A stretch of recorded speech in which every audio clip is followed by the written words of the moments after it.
Calling all executive assistants. Are you looking for a way to elevate your skills or earn that promotion you've been eyeing? Nova Chief of Staff's online certification course provides you with the knowledge and confidence you need to stand out on the job. Whether you want to land your dream position or level up in your current role, Nova's self-paced course gives you hands-on practice doing what chiefs of staff do every day. Visit leaderassistant.com/Nova to learn more and secure your spot. That's leaderassistant.com/NOVA.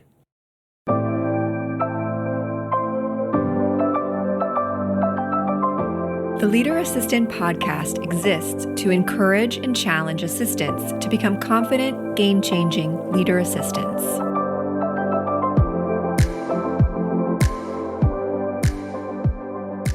Hey friends, welcome to the Leader Assistant Podcast. It's episode 257.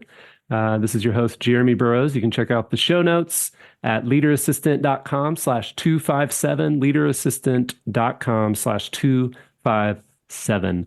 Thank you so much for tuning in. And today is another fun conversation with my friend, Maggie Olson from Nova Chief of Staff. Maggie, welcome back. Thank you. Happy to be here.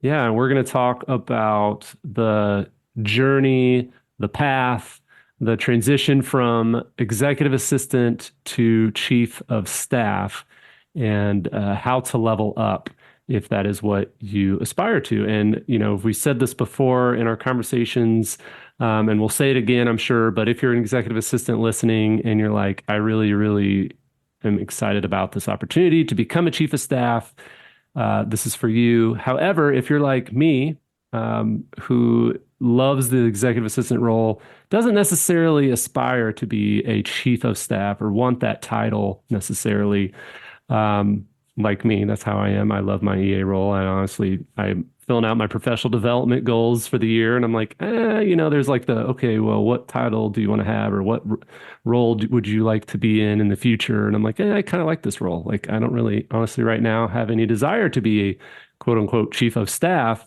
However, I always want to grow and level up and be a better assistant. So if you're listening and you're like, yes, Jeremy, that's me. I don't care about another title. I like this role. I don't want to necessarily grow in that way.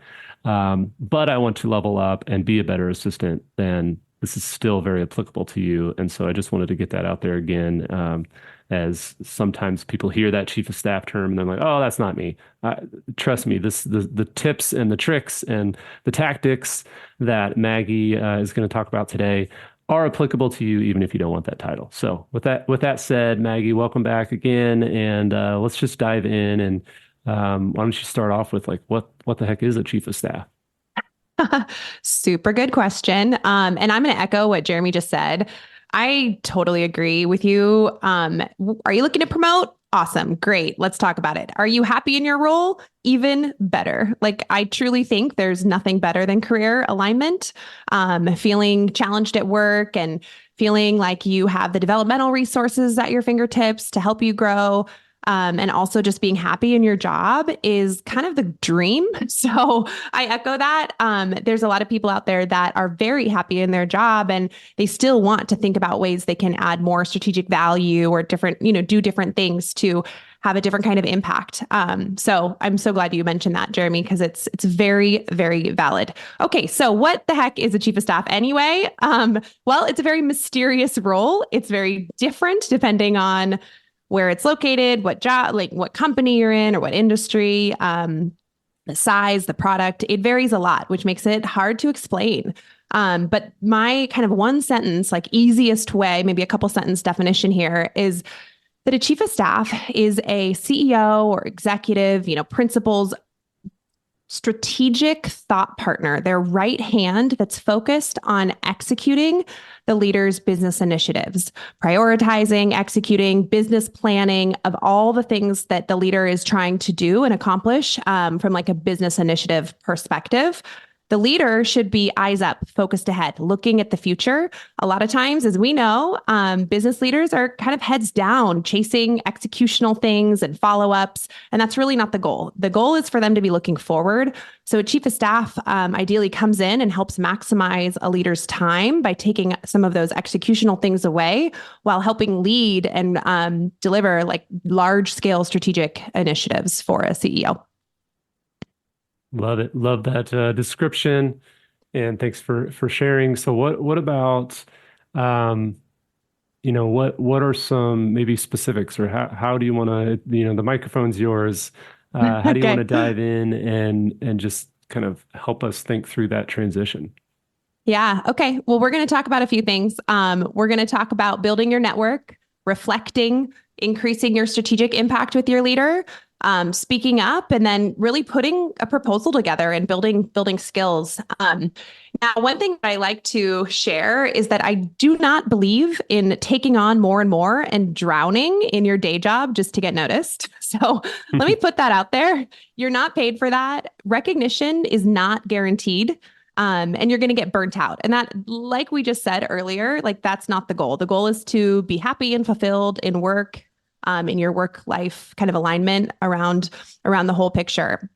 So here's some things you can do. I suggest that you kind of look at your current workload and your current scope and think about what could fit in here. What are you kind of suited to do? What do you enjoy doing? And what else would you like to take on if you have capacity to think about kind of adding value or leveling up in the ways that you're looking to? So that's like my disclaimer there. So number one would be to build your network. A lot of these things are going to sound really simple, but let me dive into what I mean. Are you having one-on-ones with everyone on your leader's executive team? If not, initiate these. What's going well? What are their pain points? The more information that you're consistently gathering, the better. You'll become a trusted resource who's seen as super invested in the success of the business, and you'll have a lot of ideas and solutions and things to work on from other people besides your principal, besides your leader. Also, build your network for your next job. So this is twofold. EAs and chiefs of staff have the gift of learning a business from the top down. So like, who are the key players in your company or in your business? What work are you just organically drawn to? What sounds fun and cool and interesting? Or maybe you just want to learn more about. What are you naturally curious about? Start there and set up informational one-on-ones to learn what these people do. Chief of staff is not the only or the best next step for an EA. There are a lot of places that an EA can go. I mean, operations, HR, if you're, really drawn to marketing. I talk to EAs every day now in my job as founder of Nova, and people are taking the leap into a lot of different categories. And I think we just have to remember that as an EA and a chief of staff, you have the gift of learning a company from the top and knowing who those key players are to really build those relationships. I don't know, Jeremy, what are your thoughts on that? Do you feel like that's like something you're hearing EAs do often? I don't know that I would say often, but I'd say the leader assistants of the world are definitely in tune with their executives team, not just their executive, and interact frequently with their team, with the direct reports. And, I interact frequently with our CFO and our CRO, even though I don't directly support them. So yeah, I think that's a great way to build your network internally for sure. Yeah. Yep. Totally. All right. So the next thing that I talk about a lot, which is something, I think we can all do more. I can definitely do more, is reflect. So I generally like to just start with a really big, deep breath, clear your mind, close your eyes, and think about your job. Think about your principal, your CEO, your president, and what is going well? What is not going well? What's the leader talk about a lot? What's the thing that just keeps coming up that doesn't seem to have a place to land? Which individuals on your leader's team don't seem to be getting things done? Which do? what problems or solutions can you identify that you could potentially tackle? Is there a process that needs to be figured out?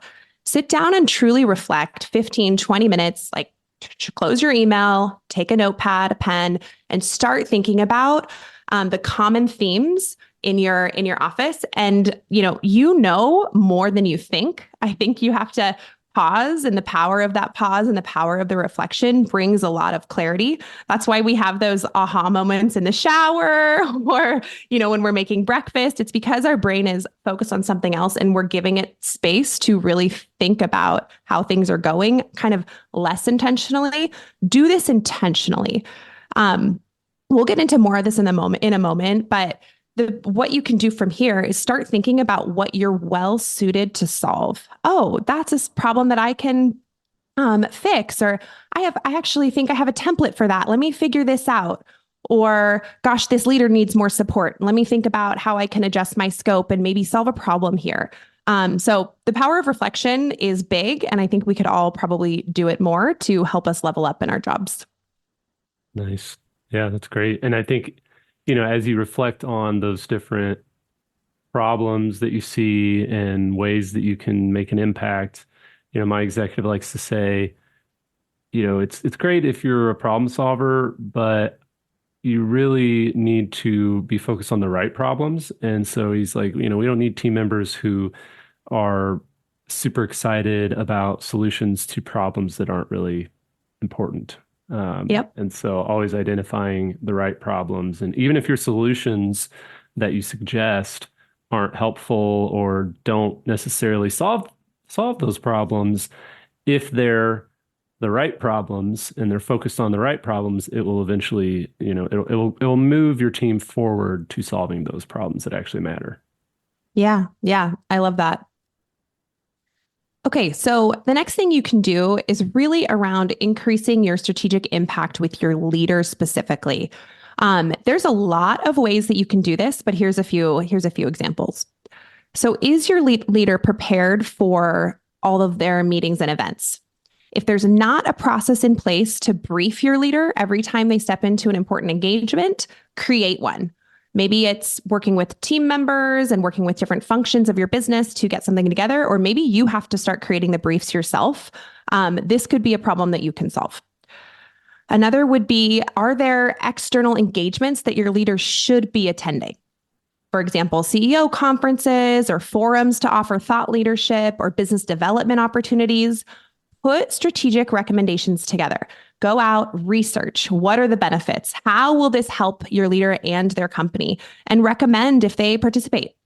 That's going to show that you are strategically thinking about ways to improve the business and get your leader to show up even better than they already are.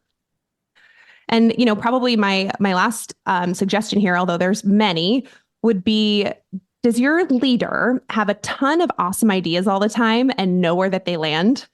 A lot do. It's like kind of that, and like idea whiplash, where there's a million things they're talking about consistently, and they're visionary leaders. They should be thinking that way. Where are these ideas landing? Are they organized anywhere? Is there a prioritization template or document out there that you can help with? Organize, prioritize, and follow up on these ideas and their strategic initiatives. It will also kind of give a mirror to them and show all of the things they're throwing at their team or at you, at everybody in their world, and help them prioritize, which will have a strategic impact on their business and what they're doing and what they're talking about. Well said. And so to your next point, kind of a piggyback off that, speaking up, like, you do this, you reflect, you build the network, you get the pulse of the organization, but now you're like, okay, I've got to speak up about these issues I'm seeing or these solutions that I think could help us. Yes, exactly. So a lot of what I teach is, how do we reduce the noise? How do we get all the chaos organized and give us the space to then create a strategic recommendation, just like you're saying, Jeremy. So now how do I see this information and do something about it, take action? This next kind of suggestion here is speak up more. Maybe you're listening and you're like someone who's already speaking up a ton and you're kind of already doing that. This is for the people who are a little more tentative, a little bit more timid, and maybe have a little bit of fear around sharing their thoughts and their voice. Maybe they think their idea is going to be bad. Start to speak up more. Maybe it's in a meeting, maybe it's one-on-one. When you have an idea, think about voicing it. Do it in a way that's genuine and authentic to you. It doesn't have to be from 0 to 100. It can be, here and there.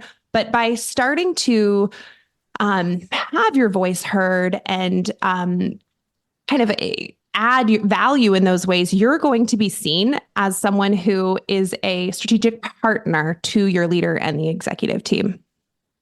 Love it. That's great. Yeah, cool. Well, yeah. What's the next tip? I know this is a lot of helpful information, and I know we could talk all day about it, but we could. What's your next? Really the last thing here is kind of building on that reflection piece.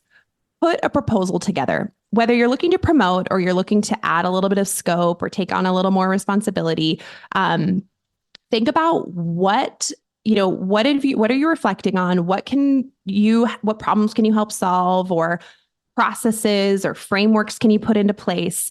And what would that look like for you to start taking on those things? Over at novachiefofstaff.com, you can also visit leaderassistant.com/Nova. We have resources for you to put proposals together, to walk through this reflection exercise. Put a proposal together, think about building your skills, think about where you go from here, and truly just start small. You don't have to take all this on, and it probably is not for the better of your mental health to take all this on. Think about what resonates with you and just do something small tomorrow to start leveling up.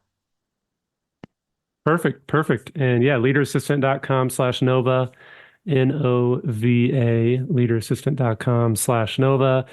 Check out the resources on Nova's website, and reach out to Maggie as well. I'll put her LinkedIn in the show notes, leaderassistant.com/257. And of course, if you're a regular listener of the show, you've heard her on prior episodes as well. So be sure to check those out. And we'll have more conversations soon about other topics related to the role of chief of staff as well as executive assistant. And again, no matter where you're at in your career journey, I think these tips are very helpful to me and to others. And I appreciate you, Maggie, for sharing. And we look forward to the next chat. Awesome. Well, thanks for having me, Jeremy. This is fun.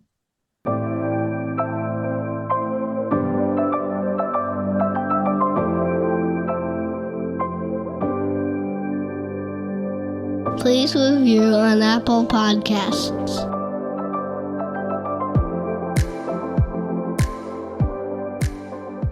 GoBulls.com